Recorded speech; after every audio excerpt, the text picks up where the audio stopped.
Hello दोस्तों, आप सभी का मेरे यूट्यूब चैनल RM एजुकेशन पर स्वागत है। जैसा कि आप सभी को पता है कि मैं अपने इस यूट्यूब चैनल पर जितनी भी गवर्नमेंट जॉब हैं उन सभी के सिलेबस अनुसार तैयार करके प्रैक्टिस सेट आप लोगों को उपलब्ध करवाता हूँ। जितनी भी गवर्नमेंट जॉब हैं उनसे संबंधित जितनी भी नई नई अपडेट हैं वो भी मैं इसी चैनल पर आप लोगों को उपलब्ध करवाता हूँ।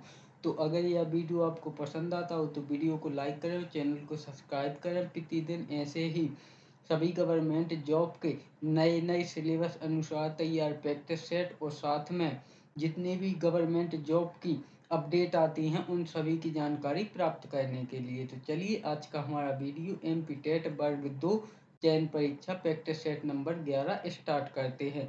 और ये जो मैं प्रैक्टिस सेट आप लोगों को अभी जो MP टेट की चयन परीक्षा के दे रहा हूँ यह मात्र 30 क्वेश्चन के। जैसे ही हमारा नोटिफिकेशन आता है तो उसके बाद मैं पूरे आपको 100 क्वेश्चन के प्रैक्टिस सेट भी इसी चैनल पर उपलब्ध करवाऊंगा। तो चैनल को सब्सक्राइब जरूर कर लें और आप लोग अपनी तैयारी जारी रखें, क्योंकि हमारा जो माध्यमिक शिक्षक वर्ग 2 की चयन परीक्षा है उसका नोटिफिकेशन कभी भी आ सकता है चुनाव से पहले। तो आप लोग भ्रमित ना हो, आप अपनी तैयारी जारी रखें। तो चलिए आज का हमारा वीडियो स्टार्ट करते हैं। तो सबसे पहले क्वेश्चन नंबर पहला, निम्नलिखित में से कौन से विलयन का पीएच मान न्यूनतम होगा। न्यूनतम का अर्थ है कि कम होगा। तो इसमें जो पीएच सबसे कम पीएच मान होगा वह होगा नींबू के रस का। जैसा कि आप सभी को पता है कि जो कि पीएच मान होता है तो 1 से लेके और 14 तक होता है। जो कि जो पीएच मान है, जो पीएच स्केल है उसमें संख्या 1 से 14 तक रहती है। और इसकी खोज की थी सोरेनसन वैज्ञानिक ने। तो आप यह भी याद रखें, क्योंकि पीएच मान पावर ऑफ हाइड्रोजन की जो खोज है वह सोरेनसन ने की थी। तो 1 से यहाँ तक यानी कि 1 से 7 तक है। इससे 7 से जितना 6 5 4 3 2 1 जितना ही नीचे आएगा वह उतना ही, यानी कि 7 से जितना ही हम नीचे आएंगे तो यह अम्लीय होगा। और 7 से 8 9 10 11 यानी 14 तक जितना ही ऊपर जाएंगे तो वह उतना ही क्षारीय होगा। और जो 7 पर रहेगा वह रहेगा उदासीन, यानी कि जिसका पीएच मान 7 होगा ना तो वह अम्लीय होगा ना ही वह क्षारीय होगा, वह उदासीन होगा। तो इसका इसमें पूछा है कि पीएच मान न्यूनतम होगा यानी कि कम होगा। तो इसमें नींबू के रस का पीएच मान सबसे कम होगा, क्योंकि नींबू के रस का पीएच मान लगभग 2.2 होता है। चलिए अगला क्वेश्चन।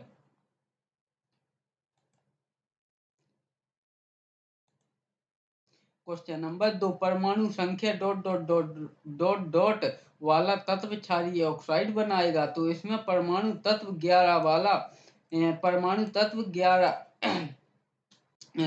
परमाणु संख्या 11 वाला तत्व क्षारीय ऑक्साइड बनाएगा। क्वेश्चन नंबर 3, उर्वरकों के बारे में कहे गए कथनों में से एक गलत है उसे पहचानिए। तो वे मृत पौधों व पशुओं के अपघटन से निर्मित हो सकती है। तो ये इसमें हमें यही गलत मिल गया, क्योंकि जो रासायनिक उर्वरक बनाए जाते हैं वह मृत पौधों व पशुओं के अपघटन से निर्मित नहीं हो सकते हैं। तो इसका जो आंसर होगा वह होगा ऑप्शन ए, क्योंकि ये मृत पौधों व पशुओं के अपघटन से जो हमारी देसी खाद होती है वह बनाई जाती है। बाकी उर्वरक एक रासायनिक पदार्थों द्वारा तैयार किया जाता है। क्वेश्चन नंबर 4, निम्नलिखित पदार्थों को आकर्षण के अंतर आणविक बल के बढ़ते क्रम में व्यवस्थित कीजिए। तो इसमें जो आकर्षक अंतर आणविक बल है वह सबसे ज्यादा होगा यहाँ ऑप्शन बी, सबसे ज्यादा ब्यूटेन का, उसके बाद एल्कोहल का, उसके बाद जल का और उसके बाद पैराफिन मोम का। क्वेश्चन नंबर 5, समतल दर्पण के समक्ष खड़े होने पर जब आप अपना दायां हाथ हिलाते हैं आपका प्रतिबिंब कौन सा हाथ हिलाता है। तो जैसे हम शीशे के सामने जो हमारे घर पर शीशा उपयोग होता है वह भी एक समतल दर्पण है। तो अगर हम उसके सामने खड़े होकर अगर हम अपना दायां हाथ हिलाएंगे उसमें तो हमें शीशे में ऐसे लगेगा जैसे हम अपना बायां हाथ हिला रहे हैं। तो इसका जो राइट आंसर होगा वह होगा ऑप्शन डी, केवल बायां हाथ। क्वेश्चन नंबर 6, निम्नलिखित में से सबसे अधिक परमाणु द्रव्यमान वाला तत्व कौन सा है? तो इसमें कैल्शियम सबसे अधिक परमाणु द्रव्यमान वाला तत्व है। ऑप्शन ए, कैल्शियम सबसे अधिक परमाणु द्रव्यमान वाला तत्व है। वाहन चालन हेतु पश्च दृश्य दर्पण होता है। तो वाहन चालन हेतु पश्च दृश्य दर्पण यानी कि जैसे वाहन है, कोई बस है, ट्रक है, कुछ भी है, तो उसमें पश्च दृश्य यानी कि पीछे पीछे का देखने के लिए तो उसमें उत्तल दर्पण का उपयोग किया जाता है। Option B. क्वेश्चन नंबर 8, निम्नलिखित वर्गीकरण श्रेणियों में से कौन सी श्रेणी शेष 3 श्रेणियों की तुलना में वर्गीकरण पदानुक्रम में सर्वोच्च स्थान रखती है? तो इसमें गण गण 3 श्रेणियों की तुलना में वर्गीकरण पदानुक्रम में सर्वोच्च स्थान रखती है। ऑप्शन ए, गण। क्वेश्चन नंबर 9, सेक्स टेंस उपकरण का प्रयोग निम्नलिखित में से किसमें होता है? तो सेक्स टेंट का उपयोग उपयोग नौ संचालन में किया जाता है। ऑप्शन बी, सेक्स टेंट का उपयोग नौ संचालन में किया जाता है। क्वेश्चन नंबर 10, किस प्रक्रिया द्वारा टेडपोल एक वयस्क मेढक में विकसित होता है? तो यह होता है कायांतरण में। ऑप्शन बी, यानी कि जो कायांतरण प्रक्रिया द्वारा एक टेडपोल, जिसे हम अपनी देहाती भाषा में मिदकसुल्ला भी बोलते हैं, तो उसी को टेडपोल बोला जाता है। तो जो टेडपोल है वह धीरे धीरे जब उसमें वृद्धि होती है तो वह एक वयस्क मेढक का रूप ले लेता है। तो इस प्रक्रिया को कायांतरण कहते हैं। Option B. क्वेश्चन नंबर 11, निम्नलिखित में से क्या 1 पास्कल के बराबर है? तो 1 पास्कल के बराबर होता है 1 न्यूटन प्रति वर्ग मीटर। ऑप्शन बी, 1 न्यूटन प्रति वर्ग metre. Option B. Question number 12, भौतिक मात्रा प्रेरकत्व की इकाई क्या है? तो भौतिक मात्रा प्रेरकत्व की इकाई है henry. Option C, option C, henry. Question number 13, हम बिना फिसले पृथ्वी पर चलने में क्यों सक्षम हैं? तो हम बिना फिसले पृथ्वी पर चलने में इसलिए सक्षम है क्योंकि घर्षण बल के कारण। ऑप्शन बी, घर्षण बल के कारण। क्वेश्चन नंबर 14, एक ऐसी अभिक्रिया जिसमें एक साथ ऑक्सीकरण और अपकरण होता है उसे क्या कहते हैं? तो उसे कहते हैं रेडॉक्स अभिक्रिया। ऑप्शन बी, रेडॉक्स अभिक्रिया। क्वेश्चन नंबर 15, हाइड्रोक्लोरिक अम्ल हमारे पाचन तंत्र के किस भाग में स्रावित होता है? तो हाइड्रोक्लोरिक अम्ल हमारे पाचन तंत्र के पेट यानी कि अमाशय में स्रावित होता है। ऑप्शन बी, पेट यानी कि अमाशय। क्वेश्चन नंबर 16, ऑक्सीजन हीन रक्त को हृदय तक ले जाने वाली रक्त वाहिकाओं को डॉट डॉट डॉट के रूप में जाना जाता है। तो इन्हें जाना जाता है स्राव के रूप में। Option D. और अगर कहीं क्वेश्चन ये आता है कि ऑक्सीजन यानी कि ऑक्सीजन मिश्रित रक्त को पूरे शरीर में ले जाने वाली वाहिकाओं को धमनियां कहते हैं, लेकिन हमारा यहाँ पूछा गया है कि ऑक्सीजनहीन यानी कि जिस खून में यानी कि रक्त में ऑक्सीजन नहीं होती है, तो यानी कि जो खून को सही से वापस लाती हैं उन्हें शिराएं कहते हैं। Option D.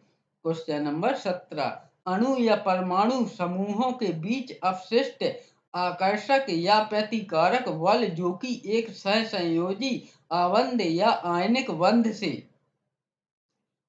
बंध से नहीं पैदा होते हैं उन्हें डॉट डॉट डॉट कहा जाता है। तो उन्हें कहा जाता है वांडरवॉल्स बंध। ऑप्शन डी, वांडरवॉल्स बंध। Option D. क्वेश्चन नंबर 18, किसी प्राणी पर लगाए गए बाहरी बल द्वारा उस प्राणी को प्राणी को या एक प्राणी के द्वारा किए गए ऊर्जा के यांत्रिक हस्तांतरण को कहते हैं, तो उसे कहते हैं कार्य। ऑप्शन ए, उसे कहते हैं कार्य। क्वेश्चन नंबर 19, कीड़ों के अध्ययन को क्या कहा जाता है? तो कीड़ों के अध्ययन को कहा जाता है entomology. Option D, entomology. Option D. Question number 20, अत्यधिक द्रव्यमान वाले पिंड में उच्च होता है, तो अत्यधिक द्रव्यमान वाले पिंड में उच्च जड़त्व होता है। ऑप्शन डी, उच्च जड़त्व होता है। क्वेश्चन नंबर 21, गाजर का नारंगी रंग किसके कारण होता है?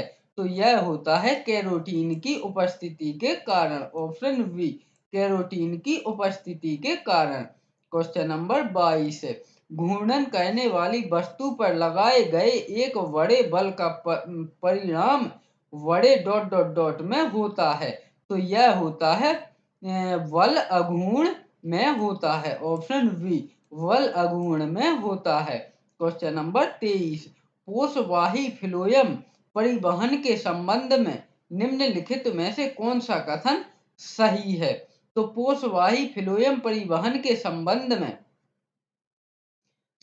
में फ्लोएम में अतनुकारी शर्करा के रूप में शर्करा का परिवहन होता है। ऑप्शन बी, फ्लोएम में अतनुकारी शर्करा के रूप में शर्करा का परिवहन होता है।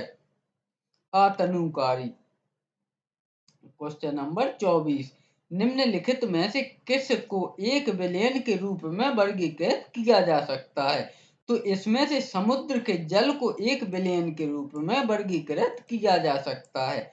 Option C. क्वेश्चन नंबर 25, प्रोटीनों का निर्माण डॉट डॉट डॉट से होता है, तो प्रोटीनों का निर्माण अमीनो अम्ल से होता है। ऑप्शन ए, अमीनो अम्ल से होता है। और 20 अमीनो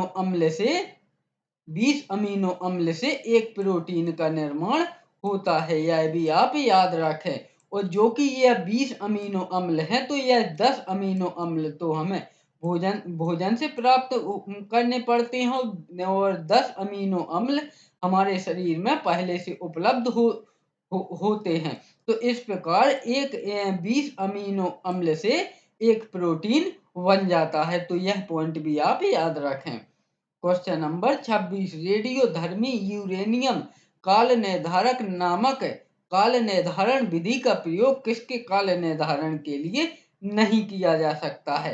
तो इसमें फॉसिल और पादप पिंड के काल निर्धारण के लिए नहीं किया जा सकता है। ऑप्शन सी, क्योंकि इसके लिए कार्बन यानी कि C14 का उपयोग किया जाता है। क्वेश्चन नंबर 27, जब मिश्रण में पानी मिलाने के बाद भारी घटक नीचे बैठ जाता है, तो इस प्रक्रिया को कहा जाता है?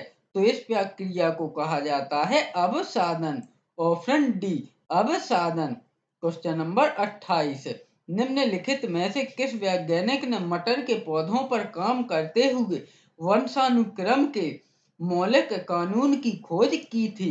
तो यह की थी ग्रेगर जॉन मेंडल ने। Option A, Gregor John Mendel ने। क्वेश्चन नंबर 29, किसने कहा था कि सभी पदार्थ जो परमाणुओं से निर्मित होते हैं, जो अविभाज्य और अविनाशी निर्माण खंड हैं? तो यह कहा था जॉन डाल्टन ने। ऑप्शन बी, जॉन डाल्टन ने। Option B. क्वेश्चन नंबर 30, जब किसी कण को ऊर्ध्वाधर ऊपर की ओर फेंका जाता है और जब वह सबसे ऊंचे बिंदु तक पहुंच जाता है, तो उसका डॉट डॉट डॉट तो उसका त्वरण नीचे की ओर होता है। ऑप्शन ए, तो उसका त्वरण नीचे की ओर होता है। तो इस प्रकार हमने माध्यमिक शिक्षक वर्ग 2 की चयन परीक्षा का प्रैक्टिस सेट नंबर 11 कंप्लीट किया। अगर यह वीडियो आपको पसंद आया हो तो वीडियो को लाइक करें और चैनल को सब्सक्राइब करें प्रतिदिन ऐसे ही नए नए प्रैक्टिस सेट पाने के लिए। वीडियो में अंत तक बने रहने के लिए धन्यवाद।